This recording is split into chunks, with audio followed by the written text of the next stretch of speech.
जब आपने AI first services company found की, उस समय तो एआई के बारे में लोग ज़्यादा जानते भी नहीं थे और बात भी नहीं करते थे। तो उस Yes. समय के चैलेंजेस क्या थे? ऐसा एक रिपोर्ट आया है, MIT का रिपोर्ट है, 95% of the AI projects are not successful. आपने अपनी 25 प्लस इयर्स की जर्नी में बेसिकली 0 टू 1 मिलियन के प्रोजेक्ट्स भी देखे हैं, 1 टू 60 मिलियन के प्रोजेक्ट्स भी देखे हैं, 60 टू 300 मिलियन यूएसडी के प्रोजेक्ट्स भी देखे हैं। The mindset, the goal setting when you are reaching to these stages, right, 0 से 1 मिलियन तक जाने के लिए क्या माइंडसेट और गोल सेटिंग करनी पड़ती है, 1 से 60 एंड 60 से 300। तो आज का एपिसोड बहुत इंटरेस्टिंग होने वाला है बिकॉज आज के जो हमारे गेस्ट हैं, he has cofounded a AI first tech services company. चलिए बात करते हैं आनंद कुलकर्णी जी से, who is co-founder and CEO of Aclero Tech, and he's also a community convener of Power Stackers.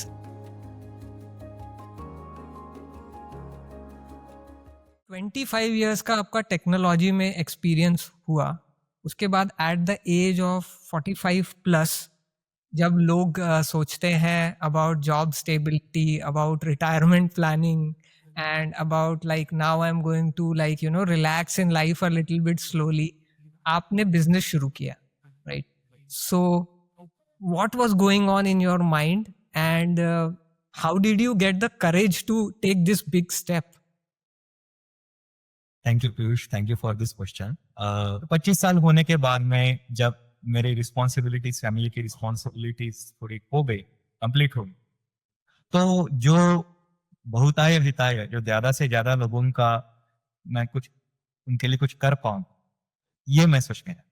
जब मैं वो सोच रहा था तो उसमें 3 चीजें आती हैं। एक यानी वक्त, जो हर चीज हम वापस ले सकते हैं, वक्त नहीं ले सकते वापस, राइट? एक बार वक्त राइट, तो गया। अब हम बात कर रहे हैं वो जब गया तो वापस तो नहीं आएगा। जी, तो इस उस वजह से जब 25 साल मेरे हो गए, जो काफी रिवॉर्डिंग रहे, काफी इंटरेस्टिंग रहे, काफी चीजें सीखने को मिली, समझने को मिली। हमारे फैमिली के हिसाब से, हमारे सोसाइटी में जो हमारा चलता है काम, उसके हिसाब से भी things were going on very fine. तो इस सोच से मैंने डिसाइड किया कि खुद की कंपनी शुरू करेंगे, क्योंकि उसमें सबसे ज्यादा फ्रीडम रहेगा।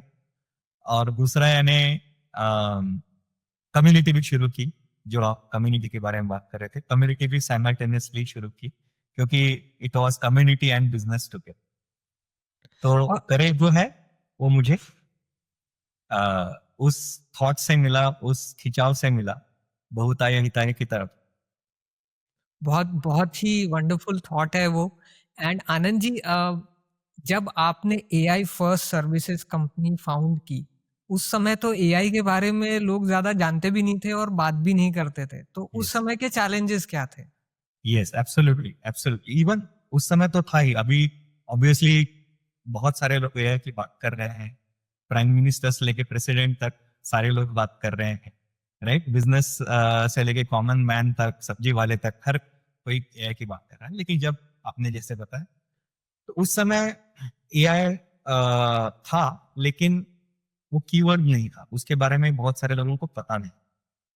तो एक हमें चैलेंज ये आया कि जब हम कस्टमर से बात करते थे, तो कस्टमर बोलते थे कि ये टेक्नोलॉजी अभी तक मैच्योर नहीं हुई, तो हमें उनको प्रूफ ऑफ कंसेप्ट देना पड़ता।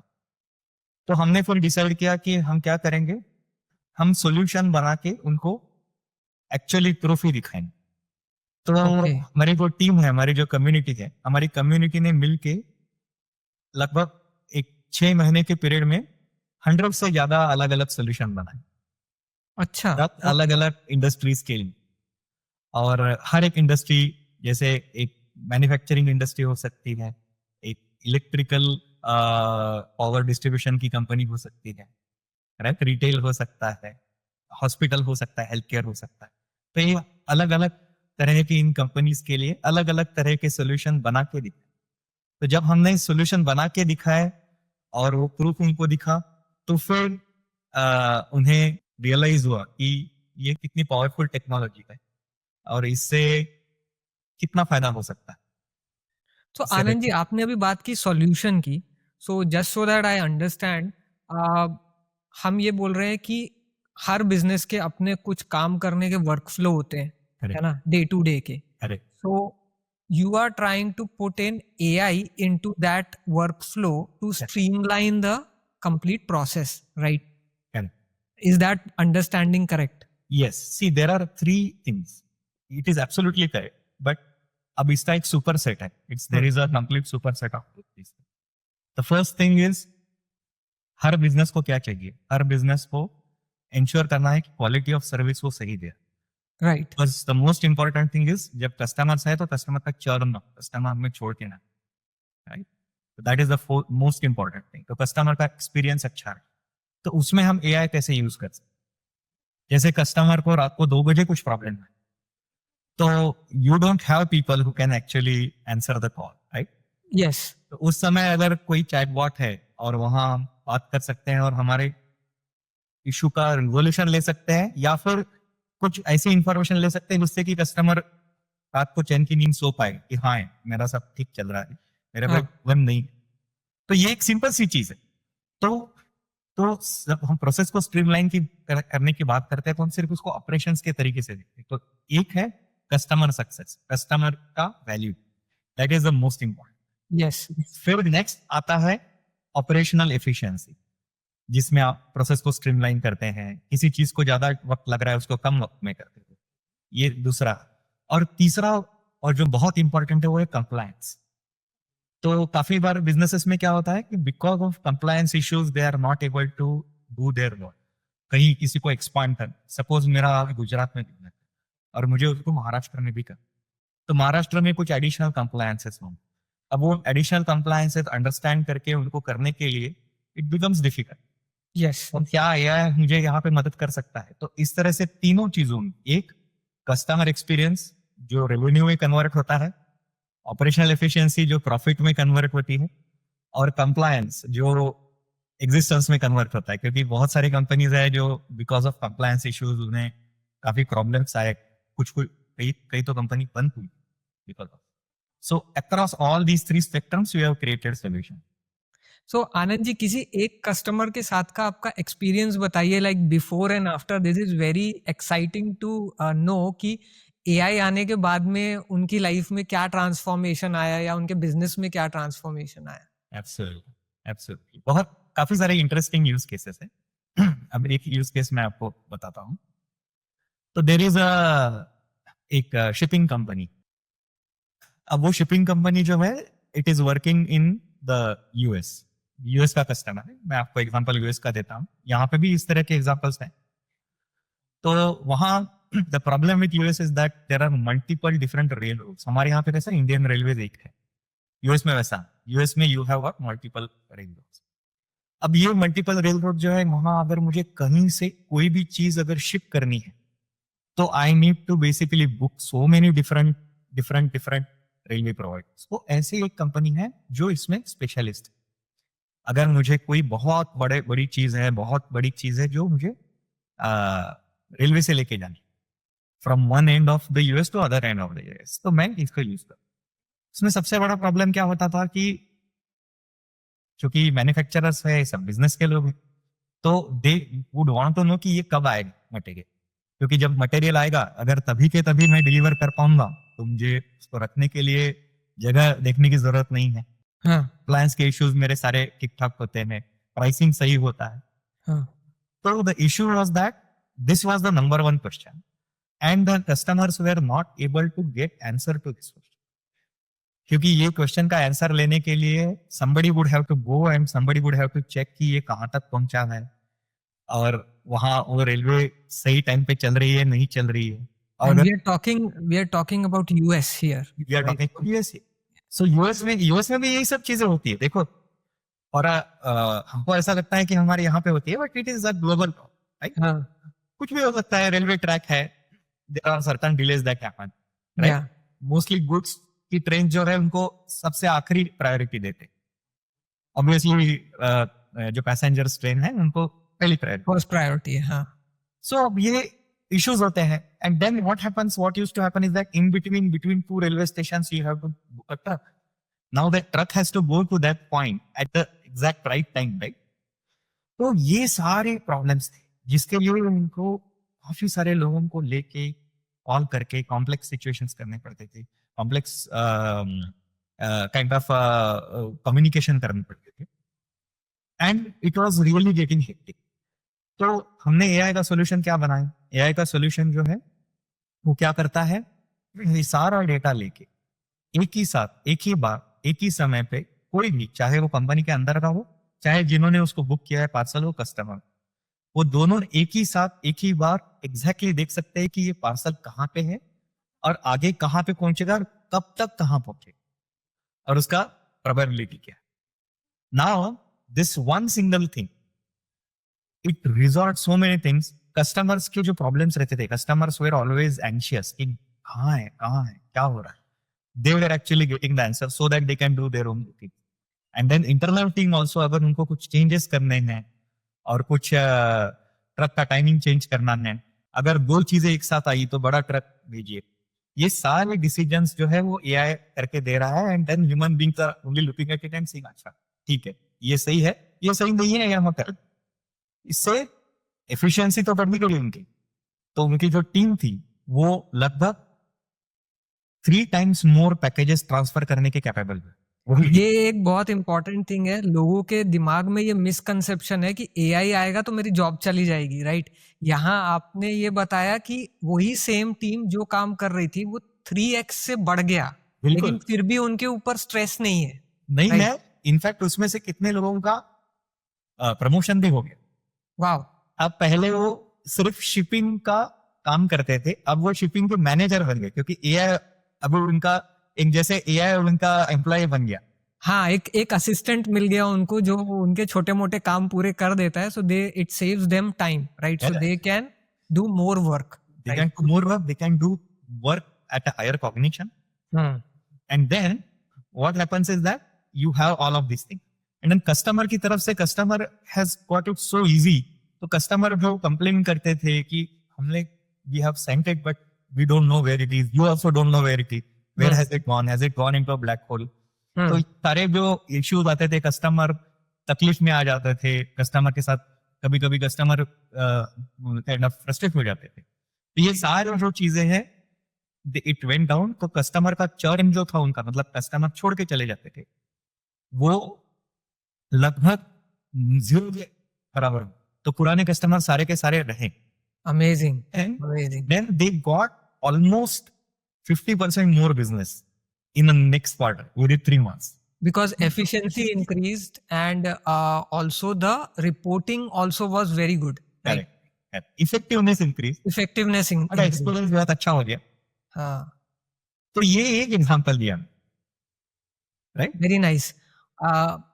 आनंद जी, इसमें एक चीज और निकल के आती है कि while you are using AI, right, अब आप सारी चीजें तो एआई पे डिपेंड नहीं कर सकते, राइट। कहीं ना कहीं तो ह्यूमन इन द लूप लगता है, राइट। सो ये सिचुएशन आपको भी फेस हुई होगी इस पर्टिकुलर सिनेरियो में, तो इसको कैसे केटर करते हैं? हाँ हाँ बिल्कुल। सो सी, होता क्या है, जब हम किसी भी चीज को देखते हैं उसको हम फर्स्ट प्रिंसिपल्स कहते हैं। फर्स्ट प्रिंसिपल्स के नजरिए से उसे देखना।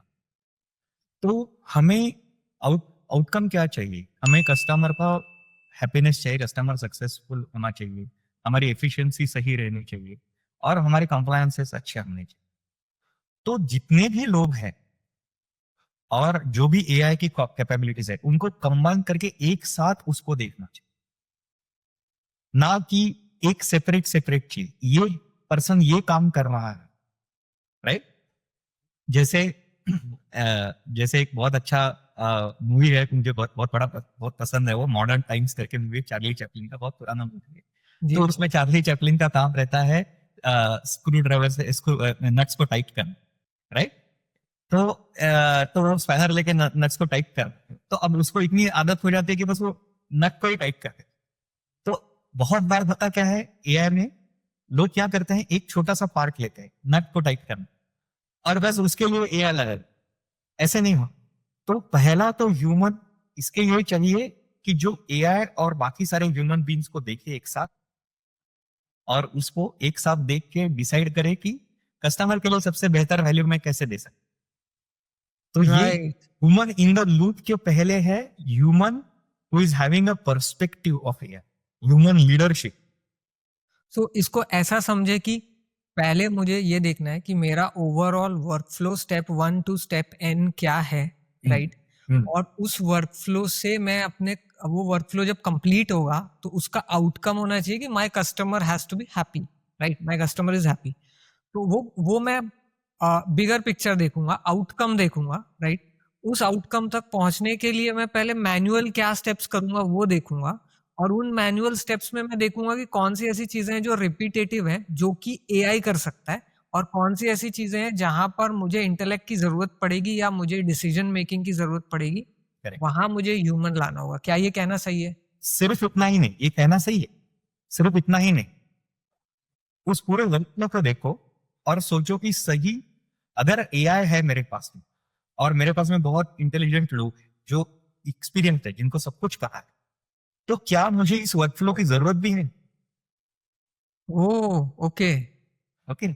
सो सो होता होता क्या है कि सपोज सपोज समझ लीजिए कि किसी एक पर्सन को हमने एक काम पे लगाया है, एक वर्कफ्लो, मैनुअल वर्कफ्लो पे लगाया है, जिसका काम है जो ईमेल आया है वो ईमेल को देखना और ईमेल को देख के कहीं पे एंट्री कर।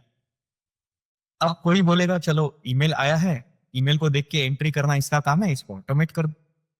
तो यहां पर्सन की जगह पे ऑटोमेशन हो गई, जी। राइट? हाँ। लेकिन ईमेल आने के बाद में यहाँ पे एंट्री क्यों कर रहा है? ओके, क्यों कर रहे हैं? राइट? क्योंकि तुम्हें कुछ कंप्लायंस की जरूरत है, कुछ कंप्लाई करने की जरूरत है, राइट? अब ईमेल आया है, उसके बाद में एंट्री करने की जगह पे ईमेल आने के बाद में उस ईमेल को एनालाइज करके क्या हम ऐसी कुछ चीजें आगे कर सकते हैं जिससे कि वो एंट्री जो है वो एंट्री करने की जरूरत ही ना पड़े।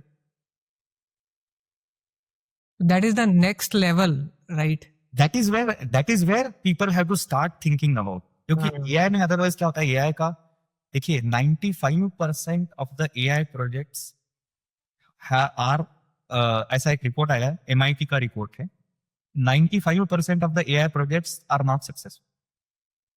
और कस्टमर हमें पूछते हैं कि 95% सक्सेसफुल नहीं है तो हम कैसे सक्सेसफुल हो?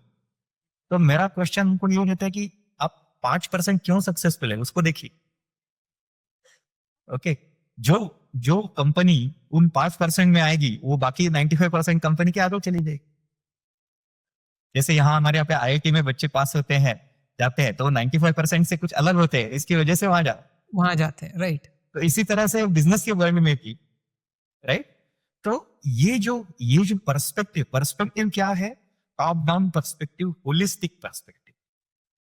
उसमें फिर एक पार्ट है, this is just one part, and वो उसकी भी जरूरत है कि नहीं है। तो इसलिए पहला काम हम क्या करते हैं कस्टमर के साथ में, we try to understand what is the outcome that they are looking, या and then look at processes, people, practices, tools, technology, everything together holistically, and then we build a solution. So what we call a solution is not merely AI लो और उसके ऊपर डाल। हाँ, यानी ये it's these are all, अगर मैं इसको देखूं तो these are all Lego blocks, सब अपना अपना हर एक का इंपॉर्टेंस है और वो फिट करना पड़ेगा, and there has to be one person who has the whole vision, right?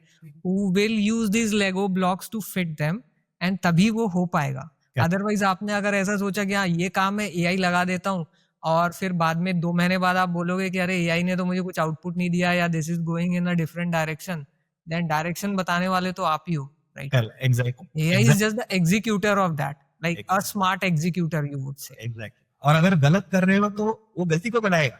हाँ, ये भी इम्पोर्टेंट है कि हाँ. आपको वो उसको चेक में भी रखना है कि basically are you in the right direction और not, because that decision AI can not take right now, right? Okay, great great. और आनंद जी, एक हर बिजनेस ओनर्स के पर्सपेक्टिव से बात करते हैं या एंटरप्रेन्योर्स के पर्सपेक्टिव से बात करते हैं, हर एक बिजनेस में the entrepreneur is has one major challenge कि मेरा मार्केटिंग सही से नहीं हो रहा, राइट? अच्छा। एंड उसका रीजन ये है कि lot of manual effort is required in marketing. How AI can help in automating the marketing? Oh, beautiful question. Beautiful question. We have done very something similar for one of our customers. Right? See what happens is that मैं किस तरह के customer के segment के साथ में काम कर रहा हूँ, उस पर depend. In certain customer segments what you need is personalization और हाइपर पर्सनलाइजेशन। ओके, तो एआई क्या कर सकता है? सपोज मेरे सेल्स के या मार्केटिंग के लोग हैं, अब मुझे पर्सनलाइज करना है मैसेज हर एक कस्टमर के हिसाब से। सपोज मैं B2C कस्टमर, मेरा डायरेक्टली बिजनेस टू कस्टमर इस तरह का बिजनेस है, डायरेक्ट बिजनेस है, तो हर एक कस्टमर का वो डेमोग्राफिक क्या है, वो कहाँ पे रहते हैं, उनका उनके चॉइसेस क्या, राइट? उनको क्या चीज पसंद, क्या चीज नापसंद है, कब कब उनको उनसे बात करना पसंद है, दिवाली से पहले या दिवाली के बाद। तो ये सारे जो सीजनैलिटी है, ये सारी जो चीजें, ये सारी की सारी चीजें हम एआई के थ्रू एक बहुत बड़ी स्केल में कर सकते हैं। तो एक सिंपल, राइट, एक रिटेल शॉप है, एक मॉम एंड पॉप छोटा सा रिटेल शॉप है, जिनके सपोज 2000 कस्टमर। अब वो 2000 कस्टमर के चॉइसेस उनको पता है। जब वो आते हैं शॉप में तो उनको पता है कि ये कौन से ब्रांड की शक्कर लेते हैं, ये कौन से ब्रांड की चाय लेते हैं, हाँ, राइट? हाँ, पता है, राइट? और फिर घर में क्या चल रहा है वो भी पता रहता है इनको, राइट? कि या सब कुछ ठीक है, राइट? तो ये जो पर्सनल टच है, पर्सनल चीज है, क्योंकि फाइनली मार्केटिंग में क्या है कि you have to reach the person, yeah right? Whether that person, वो चाहे एंड कस्टमर हो, वो चाहे इन्फ्लुएंसर हो, कोई दूसरी बिजनेस टू बिजनेस कंपनी होगी तो उस बिजनेस में मैनेजर होगा, प्रोक्योरमेंट का पर्सन होगा, कोई ना कोई होगा। तो उन सब लोगों को उस कंपनी के बारे में, उस पर्सन के बारे में इंफॉर्मेशन लेना, उसको प्रोसेस करना और प्रोसेस करके उस मैसेज को उस मोड में उस तरह से बनाना ताकि वो हाइपर पर्सनलाइज है। मेरे हिसाब से hyper personalization at scale, that is the biggest power that AI will give to in the hands of marketers. तो मार्केटिंग, अगर आपको बिजनेस का मार्केटिंग या सेल करना है तो एआई को आप इस तरह से देखिए कि वो भी डेटा है तो उसका यूज करके मैं किस तरह से हाइपर पर्सनलाइज मार्केटिंग कर सकता हूँ। ये तो क्योंकि बात हो गई ये तो बात हो गई एग्जिस्टिंग कस्टमर्स को आप पर्सनलाइज एक्सपीरियंस दे रहे हो। लेकिन क्या नए कस्टमर्स या लीड्स मिलाने में एआई हेल्प कर सकता है? हाँ, नए कस्टमर्स के लिए भी कर सकता है, नए कस्टमर्स के लिए भी कर सकता है, क्योंकि ये सारी इंफॉर्मेशन अभी अवेलेबल है। जैसे there are AI tools that can scrape screen scraper से। तो सपोज मैं मुझे मार्केटिंग करना है और मुझे पुणे में there is a entire district of manufacturing, right? There are different MIDC के प्लांट्स है, तो MIDC के प्लांट्स की पूरी इंफॉर्मेशन, तो it can go find out the right kind of a companies, the right kind of a customers who are there, and it can actually craft the message over. तो ये सिर्फ existing customers के लिए कितनी, नए customers के लिए भी कर सकते। एंड देन उसके बाद में अब सपोज हमने समझ लिया कि ये कस्टमर है और इस तरह के हमको उसको मैसेज देने और इस तरह का हम उसको इंफॉर्मेशन देनी है, इस तरह से हमको उनको मार्केट करना है। तो उसको एग्जीक्यूशन करने के लिए इमेजेस बनाना, कैंपेन बनाना, उसके बाद में वीडियोस बनाना, राइट? ये सारी चीजें भी एआई कर सकता है। तो इस पूरी प्रोसेस में identifying the customer segment, identifying who are the customers, identifying the customer contacts, going to them, creating a content for them, creating the deliverable for them, and then delivering it out. जैसे AI ये भी कर सकता है कि मैंने ये सारी चीजें बना के रखी है, अब मैं ये कब भेज। तो इस पूरी की पूरी प्रोसेस में marketing teams are heavily using AI. बढ़िया, बढ़िया। तो आनंद जी, ये तो बात हो गई एआई के एप्लीकेशंस की। चलिए अब थोड़ा-सा आते हैं एंटरप्रेन्योरशिप की तरफ। आपने अपनी 25 प्लस इयर्स की जर्नी में बेसिकली 0 टू 1 मिलियन के प्रोजेक्ट्स भी देखे हैं, 1 टू 60 मिलियन के प्रोजेक्ट्स भी देखे हैं, 60 टू 300 मिलियन यूएसडी के प्रोजेक्ट्स भी देखे हैं, राइट? सो इसको थोड़ा हमारे व्यूअर्स के लिए ब्रेक डाउन करिए। The mindset, the goal setting when you are reaching to these stages, right? 0 से 1 मिलियन तक जाने के लिए क्या माइंडसेट और गोल सेटिंग करनी पड़ती है, 1 से 60 एंड 60 से 300? बढ़िया क्वेश्चन है. In fact very interestingly, when I started working Infosys में से मैंने मेरा करियर शुरू किया, तब इन्फोसिस के उस सेंटर में मैंने काम किया जो was working like almost like a startup, because the leader over there has had taken a kind of a bet with Narayan जी, और उन्होंने उनको कहा था कि मैं ये सेंटर को प्रॉफिटेबल करके दिखाऊं. That is where I learned how to do $0 to $1 million के project. Okay, under the tutelage of that leader. तो वहां जो हमने किया वो मुझे मंत्र अभी तक पता है, अभी उसको हमने यूज किया है. तो वहां हम क्या करते थे कि कस्टमर को within a month you should be able to give a value. If you are doing any project which is less than $1 million project, right, आप जो भी वैल्यू कस्टमर को दे रहे हो, आपकी वैल्यू की जो टाइम टू मार्केट है, वैल्यू का जो टाइमिंग है, राइट, लीड टाइम है, it should be less than 1. Anything which is going to require more than 1 month for creating any tangible. कभी वैल्यू ऐसा नहीं है कि वो it will be final thing. It can be a simple thing like customer आज की तारीख में 10 घंटे कोई लोग काम कर रहे हैं और 10 घंटे में से 15 मिनट कम, बट वो 15 मिनट कम होनी चाहिए with in the first, right. या कस्टमर को कुछ एक्स्ट्रा काम लग रहा है, वो एक्स्ट्रा काम करने की जरूरत नहीं पड़नी चाहिए, या कोई एडिशनल काम उसके लिए हो जाना चाहिए, राइट.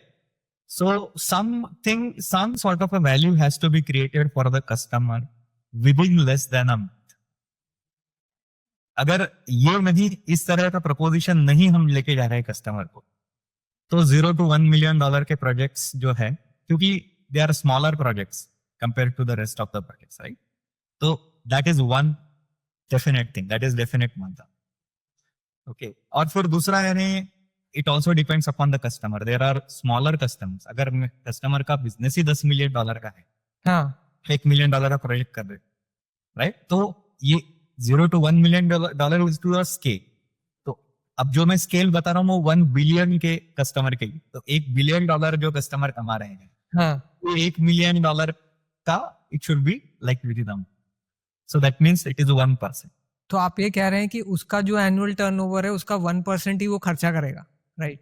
उसके 1% से कम अगर खर्चा कर रहा है, हाँ, तो उसको within a month something should be there, otherwise उसको उतना टाइम क्यों देगा उसके लिए, राइट. okay. अगर हम उनके पास कुछ सोल्यूशन लेके जा रहे हैं, कुछ बिजनेस प्रपोजिशन लेके जा रहे हैं, तो वो देगा ही क्यों हमें टाइम, वो देखेगा ही क्यों उस सोल्यूशन, अगर उसे, मतलब उसका टाइम बहुत इंपॉर्टेंट है, राइट, जो भी कस्टमर है. तो क्योंकि अगर उनका टाइम मिल गया, देखो सोल्यूशन अच्छा बहुत सारे लोग हैं जो हमारे यहाँ पे बनाते हैं. मैंने इंडिया में एक चीज देखी है कि मेहनत करने वाले लोग हैं, राइट, और सिंसियर है, हार्ड वर्किंग है, और ब्रिलियंट है, नए नए आइडियाज आते हैं.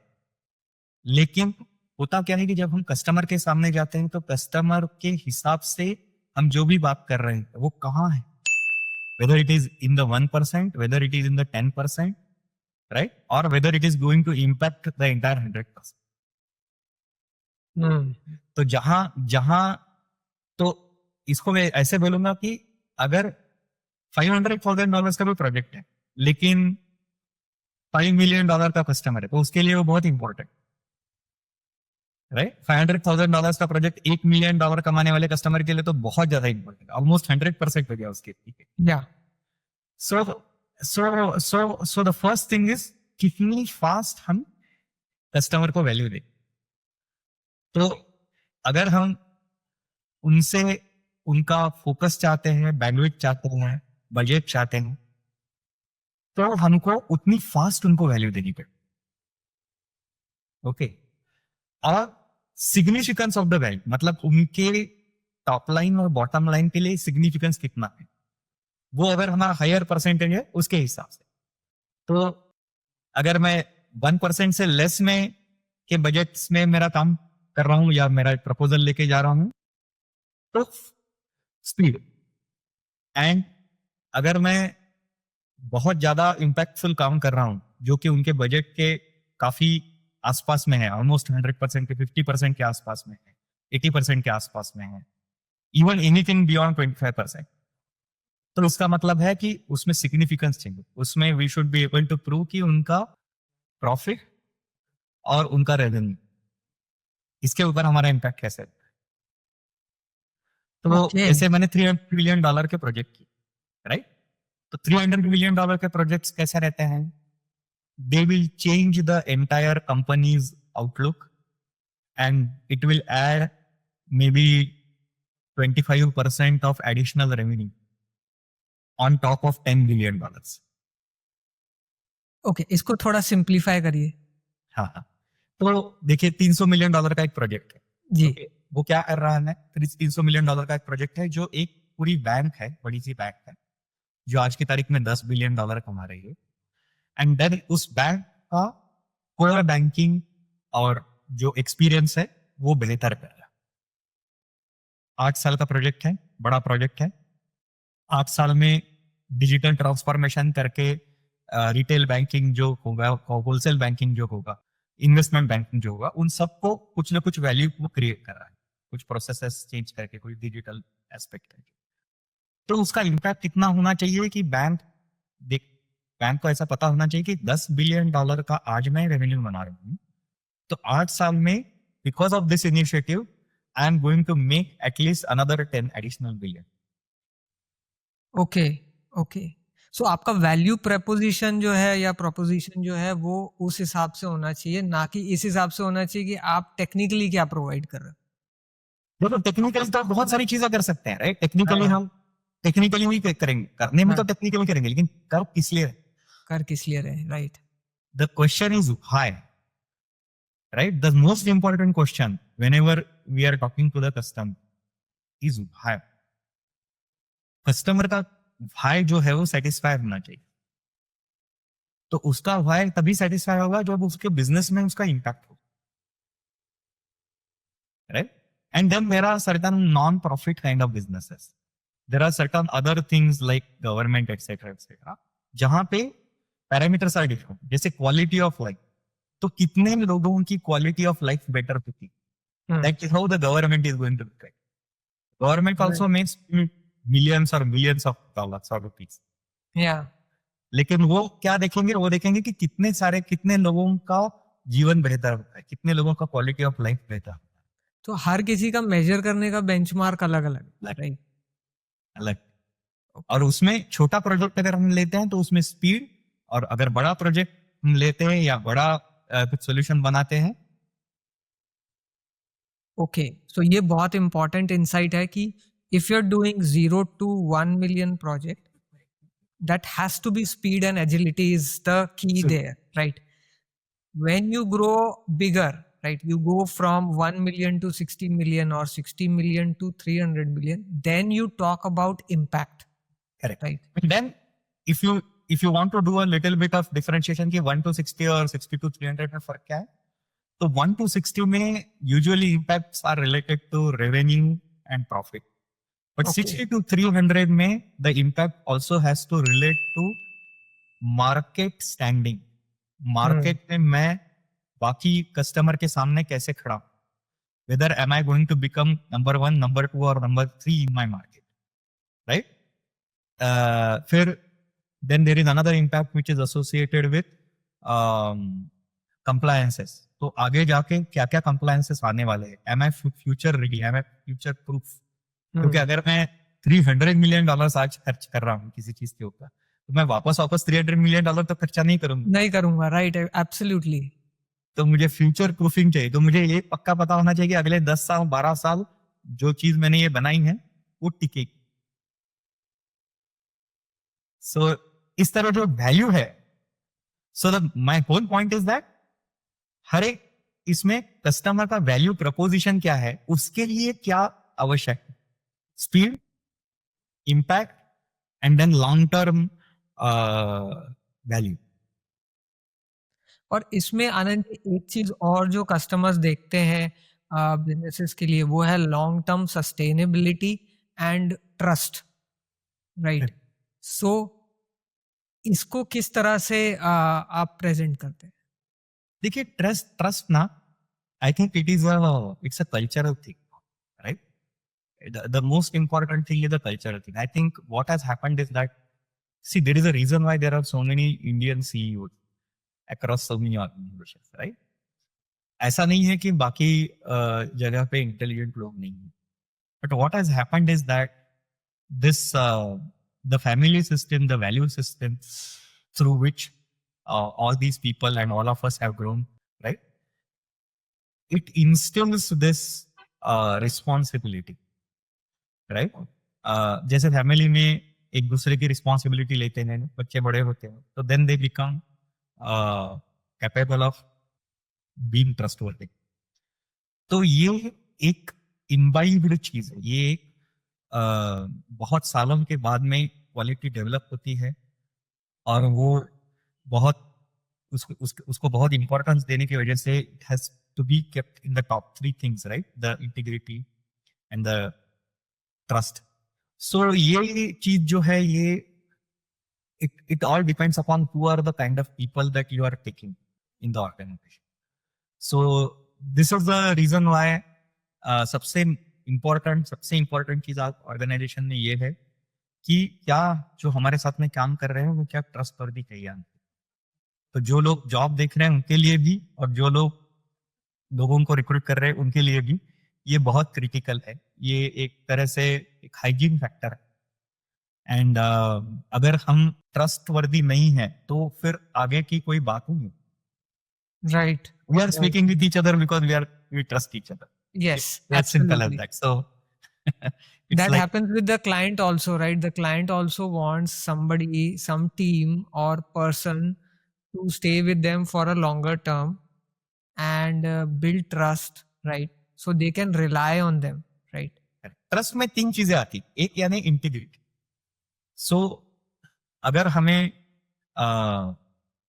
इंटीग्रिटी नहीं है हमारे अंदर, अगर हम लोग बात करते समय कुछ और बोलते हैं और करते समय कुछ और करते हैं, तो दोनों चीजों के बीच में इंटीग्रिटी नहीं है हमारे बात में और हमारे, ये पहला फैक्टर है। दूसरा फैक्टर कस्टमर के साथ में ये है कि वही कमिट करना चाहिए जो हम कर सकते हैं। जो हम नहीं कर पाते हैं वो अगर हम कमिट करते हैं और वो हम नहीं कर पाते हैं, तो देन वी गेट इनटू वो, that is the second thing. और तीसरी चीज है ट्रस्ट में, कि ट्रस्ट ऐसे नहीं हो सकता कि हम किसी एक के साथ में ट्रस्टवर्दी रहे और किसी एक के साथ में अनट्रस्टवर्दी। Yeah, yeah. Right? It's like a glass का टैंक। तो कहीं कहीं पे भी क्रैक है तो पानी नीचे गिरेगा। जाने ही वाला है, राइट, राइट। और वो क्रैक फिर धीरे धीरे बड़ा होते जाएगा and one day it will just blow up, right? Okay. And Anand ji, आप स्मार्ट इंडिया हैकेथॉन में नोडल सेंटर हेड भी रह चुके हैं, तो स्मार्ट इंडिया हैकेथॉन के कुछ एक्सपीरियंसेस शेयर करिए। Oh, definitely. It's a very lovely thing actually. Smart India Hackathon as an initiative is such a great initiative. 2017 में वो शुरू हुआ.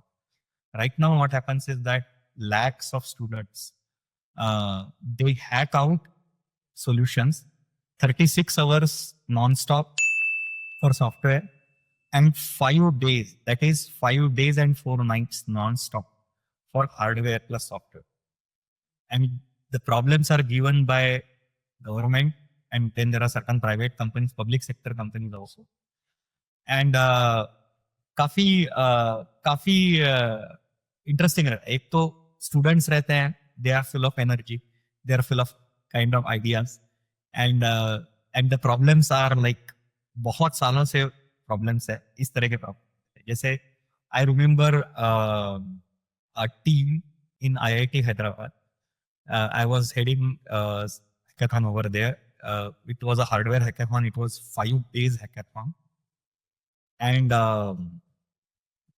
there was a team. And then obviously nobody can kind of not sleep for 5 days, right?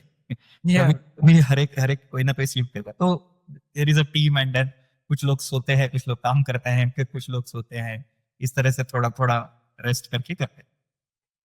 तो I was kind of going through and I was looking at that as a center head, I kind of keep on going and see कि कैसे चल रही है चीजें.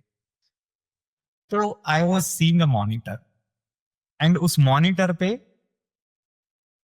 कोई coding चल रही है और बहुत धीरे धीरे चल रही. ओके, एंड उसके सामने कोई नहीं बैठा. Okay, so I was surprise कि ये क्या हो रहा है करके. And then I figured out that उस मॉनिटर को एक कीबोर्ड अटैच किया था. वो कीबोर्ड उसके पास में था, एक बच्चे के पास में था. वो स्टूडेंट वो सो गया और सोते सोते वो कोड तो सोते सोते कैसे कोड लिखेगा? मतलब he was typing something and then something is happening. was direct sound. Okay. was like ये क्या चल रहा है? Poor fellow, सो गया बेचारा कोड करते करते. तो ये ऐसे ऐसी चीजें हैं. जैसे इन द सेम हैकाथॉन दूसरा एक था कि जहां पे there was a boat or there was some sort of a robot that they were trying to create which will clean the lakes and clean the जो ponds वगैरह रहते हैं ना अपने यहाँ, प्लास्टिक रहेगा, कचरा रहेगा, उसको क्लीन करने के लिए इस तरह से डिवाइस बना रहे. तो उन्होंने क्या किया, they basically created kind of extensible arms इस तरह से, और ये थोड़ा एक्सटेंड होते थे. And then they were trying to create another arm which will take some plastic and it will push it onto those rods. तो मुझे आश्चर्य है, मैंने बोला यार तुम लोगों को तो सिर्फ लेके जाना है ना, तुमको एक जगह पे डालो और लेके जाओ. So what they did ना, they said that हमारा फॉर्म फैक्टर छोटा है, तो हमने एक टेलीस्कोपिक ऐसा ये बनाया है. And then there are arms, and जब हमको बॉटल्स, सबसे ज्यादा बॉटल्स मिलते हैं, तो we are going to take दो bottles and we are going to create a kind of a longer kind of arm, right, उस बॉटल्स. एंड देन वो बॉटल्स को लेके हम लोग उसको फ्लोट करते करते आगे लेके जाएंगे. So they were, well, look at it, right? They were thinking, using the जो भी कचरा डाला है उसी का यूज करना कचरा निकालने के. Wow. Obviously, there were so many challenges, but they were able to do it in a small proof of concept. They also won the award for that category. But look at the way in which thought process, yeah, the thinking out of the box, right? Absolutely. So बहुत अच्छा. मतलब Smart India Hackathon actually, more than me going there and telling something to all these students, I have learned so many things from these people, right? जैसे there were problem statements which were associated with mental problems that people have, and somebody came up with a way जहाँ पे वो बोल रहा है कि instead of helping the person who is having a kid who is going through this kind of mental trouble, there is a support that is needed for the parents. तो मैंने बोला आपको कैसे पता चला? तो two of the people who were there, they had in their relationship, एक का तो भाई था और एक का cousin था, cousin sister थी, who are going through these troubles, and they were unhappy looking at their parents because they saw that they are going through so much trouble. तो प्रॉब्लम स्टेटमेंट था कि आप ये बच्चों के लिए क्या कर सकते हैं, और इन्होंने सोल्यूशन क्या निकाला कि इनके बच्चों के लिए तो इनके माँ बाप कर रहे हैं, इनके माँ बाप के लिए हम क्या कर सकते हैं. सो रूट कॉज पे फोकस कर रहे हैं. तो एक नो कि ये तो करे, लेकिन उनको अगर मदद करे ना. So look at the perspective. So ये जो बच्चे रहते हैं, स्टूडेंट्स जो रहते हैं, जो यूथ जो रहते हैं, they have lots of creative idea, they have lots of thoughts. If somehow there is a way to kind of take it out and put it out, it will really take the society, the nation and the world anywhere. Amazing. And आनंद जी, आप public sector innovation में भी आपने काम किया है, right? सो उसके experience के बारे में कुछ बताइए. Yes, I remember. So I will not tell the name. I will give maybe couple of stories and examples. So, so this is a city that you and I both know very well, right?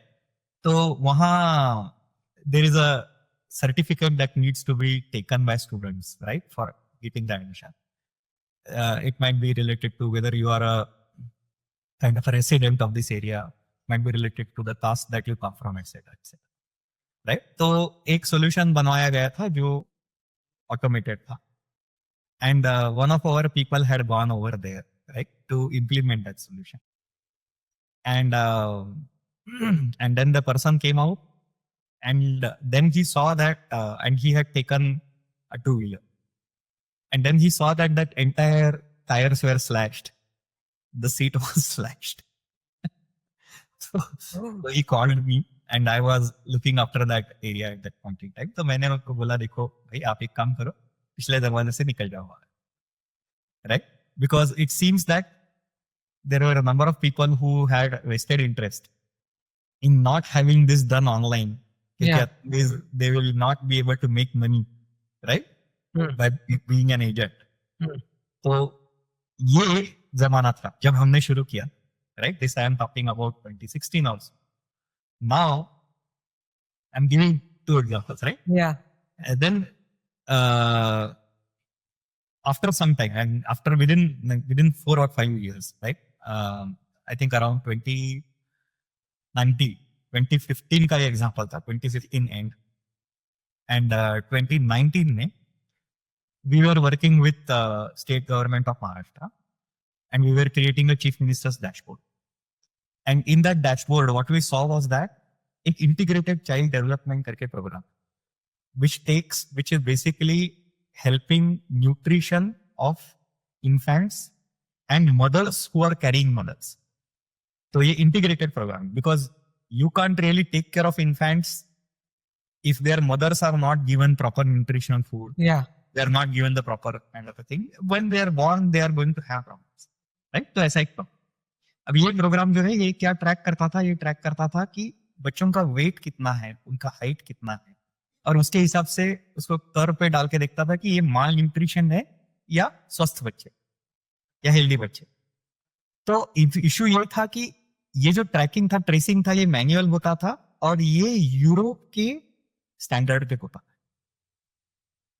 अगर आप भारतीय बच्चे जो है उनको Europe के बच्चों के स्टैंडर्ड से कंपेयर करोगे तो हमारे जो हेल्दीएस्ट बच्चे भी है वो भी माल नरिश निकलेंगे. Exactly. So what was done at that point in time was that we went to some think tanks in India. There are certain institutions जो IAS को भी सिखाते हैं, ICMR है, ऐसे सब institutions. So they have come up with a Indian study. हमने वो इंडिया का स्टडी, सिर्फ इंडिया का स्टडी लेके उसको मैप किया और उसको ऑटोमेट किया कि जो भी इंफॉर्मेशन आ रही है उसको ऑटोमेटिकली दिखे. तो हुआ क्या कि जो मैट्रिक बहुत कम ऐसा लगता था कि भैया हमारे बच्चे माल न्यूट्रिशन बहुत ज्यादा, तो सडनली माल न्यूट्रिशन बच्चों का नंबर कम हो गया. अब वो स्कीम जो थी वो 98% सक्सेसफुल हो गई बिना कुछ किए, सिर्फ मेजरमेंट से. Wow wow. But now this time the government basically came back and said that, you know what, this is very good, लेकिन we have a budget and we want to ensure that that budget is used proper.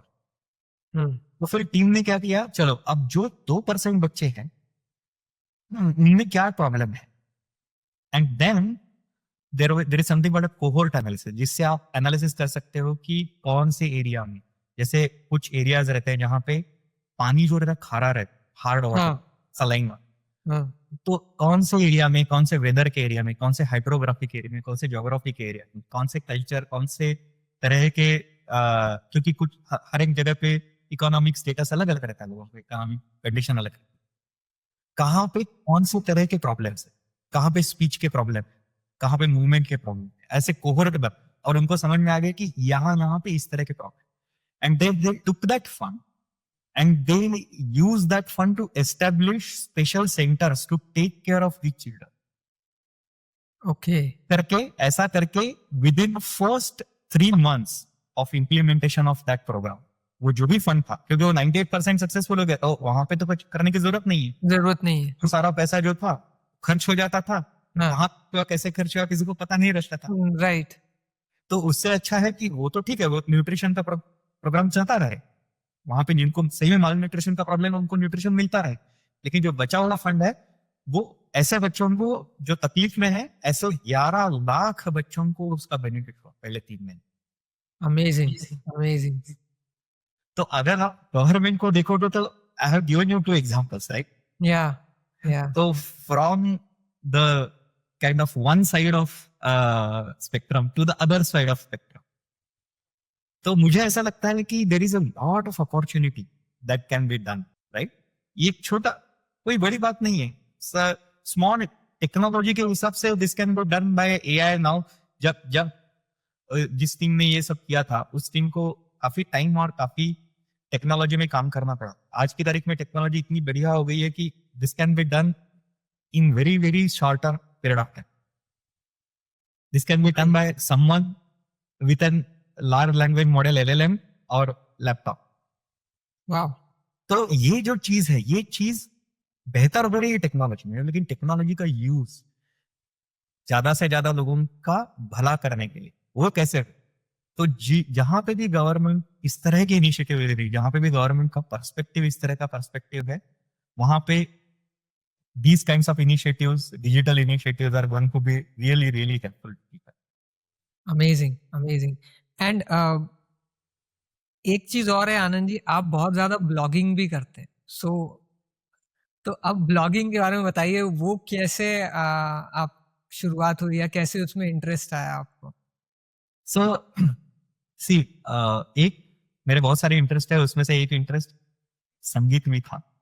तब मैं US में था तो I used to go and मुझे मतलब पता नहीं था कि मैं सीख पाऊंगा कि नहीं उस एज में। तो उनके पास में मैं जाता था, तो उन्होंने मुझे कहा कि देखो, हम किस लिए गाते हैं, हम कुछ भी चीज करते किस लिए करते हैं? तो जब तक आप अपने आप के लिए, खुद के लिए गा रहे हो तो गाओ ना, अपना आवाज तो सबको अच्छा लगता है। किसी को हमारा आवाज पसंद आए ना आए। तो तब बहुत सारे थॉट्स मेरे मन में आते थे और मुझे ऐसा लगता था कि लिखूं, लेकिन मुझे ऐसा लगता था कि लिखूंगा तो कौन पढ़ेगा, क्यों लिखूं?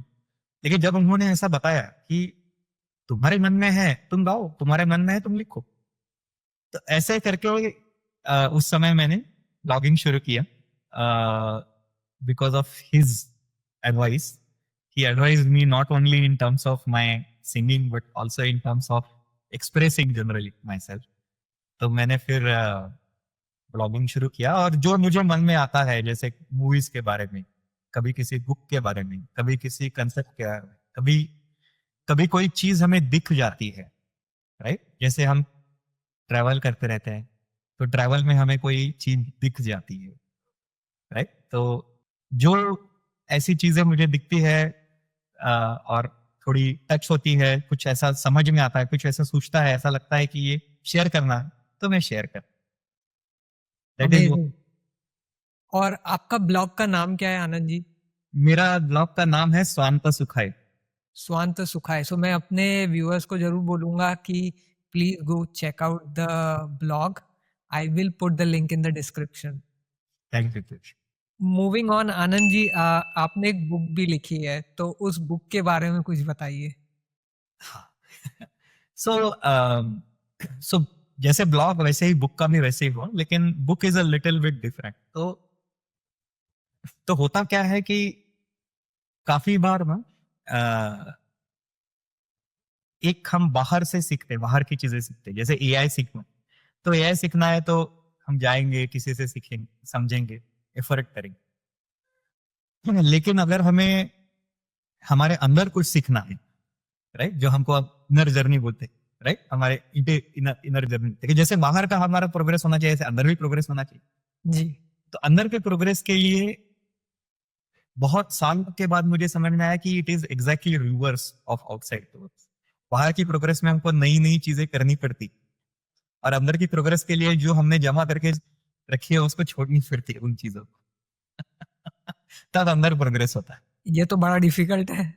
हाँ। तो यही तो उसी उसी हिसाब से वो बुक लिखा है। तो अब वो जो बुक है, वो बुक किस तरह से लिखा हुआ है कि एक जेन करके, जेन मास्टर्स करके रहते हैं यूजुअली, उनको जापानीज कल्चर में आप देखते हैं, चाइना में भी है, हमारे यहाँ पे भी है जेन मास्टर।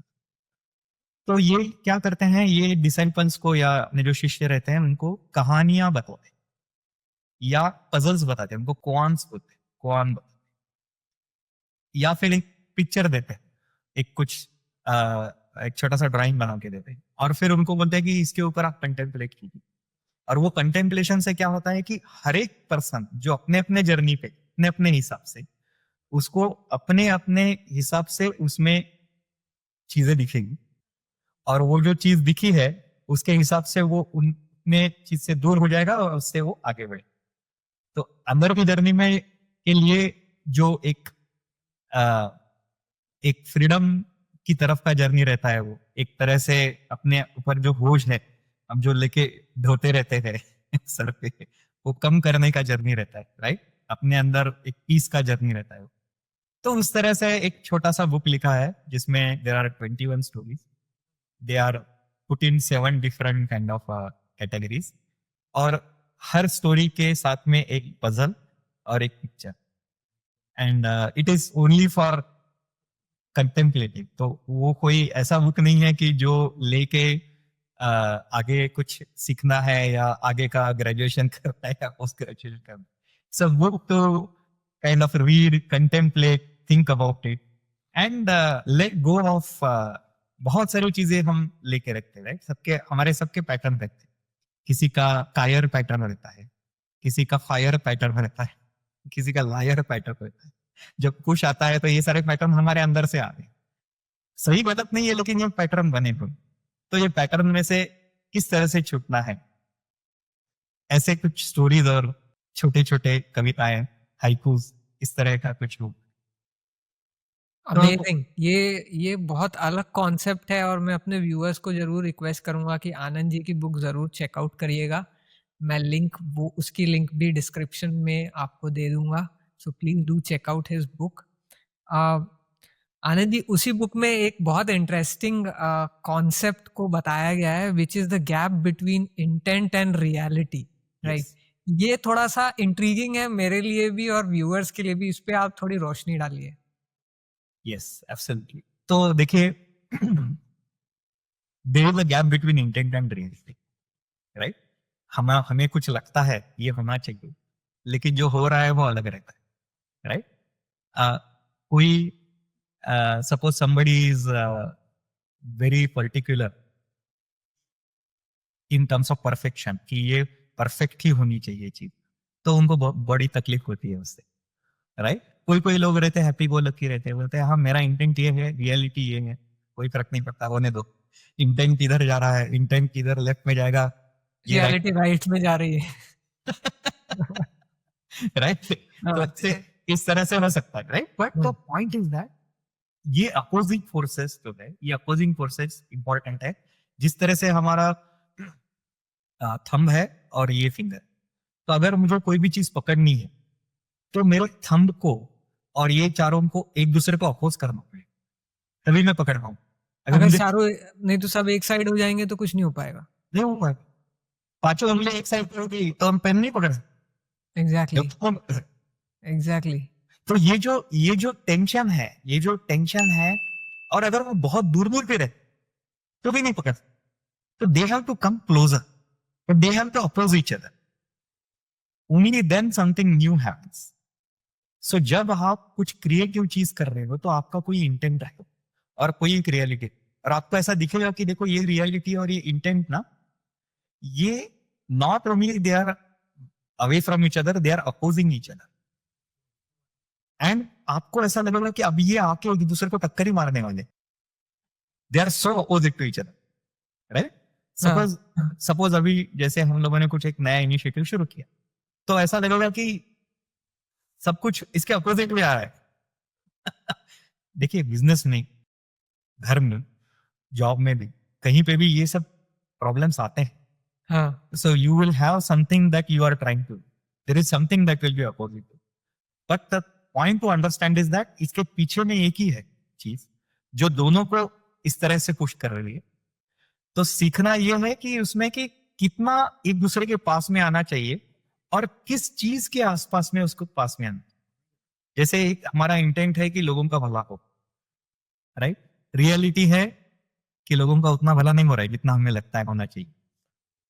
तो हम क्या करें उनके लिए, राइट। तो किसी ने अगर लोगों का भला करने के नाम पे ऐसी चीज करनी शुरू कर दी जिससे लोगों को तकलीफ होनी शुरू हो गई, राइट। तो वो दो अपोजिट फोर्सेस जो है वो ऐसी चीज में, ऐसी जगह पे एक साथ आने चाहिए।